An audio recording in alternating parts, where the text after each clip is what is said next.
Arestado ng PNP Highway Patrol Group ang isang babae sa General Santos City dahil sa kaso nitong karnaping.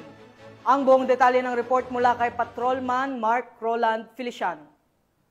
Hindi na nga nakapalagpa ng arestuhin ng Sarangani Provincial Highway Patrol Team ang isang babae na sangkot sa karnaping sa kahabaan ng National Land Settlement Administration Road sa Barangay Lagao, General Santos City nang magsagawa ang HPG ng isang manhunt Charlie operation na nagresulta sa pagkakadakip sa suspect. Kinilala ang suspect na si alias Farina, 30 taong gulang na nakatira kung saan ito nahuli.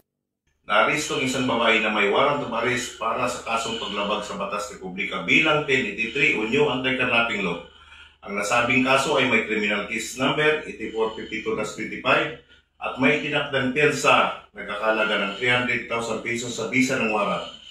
Inikayat ang mga publiko na maging mapagmatyag at magulat agad sa pinakamalapit na himpilan ng pulisya sakaling makakita o ng kainahinaan ng aktibidad o makaranas ng krimen na may kinalaman sa sasakyan. Ang Highway Patrol Group ay patuloy na nagpapatubad ng mas pinaigting na operasyon upang masiguro ang mga lumalabag sa batas ay mapanagot at mahihatid sa hustisya. Sa bisa ng warrant of arrest sa kasong Republic Act 10883 or the New Anti-Carnapping Act of 2016 na nilagdaan ni Honorable Adelbert S. Santillan, presiding judge ng Regional Trial Court Branch 63, Polomolok, South Cotabato nitong July 17, 2025. Binasahan nga ang suspect ng kanyang karapatan sa salitang kanyang nauunawaan at ngayon ay nasa kustodiya ng Regional Highway Patrol Unit 12 para sa investigasyon at tamang disposisyon habang inaantay ang pagharap nito sa korte. Kami ang Highway Patrol Group, ang kakampi nyo sa kalsada na patuloy na magbibigay ng serbisyong HPG. Dahil dito sa ating bagong Pilipinas,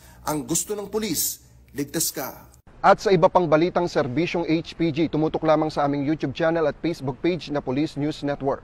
Mula sa tanggapan ng kakampi nyo sa kalsada, ako po si Patrolman Mark Roland Feliciano para sa Police News Network, alagad ng batas, tagataguyod ng balitang pulis.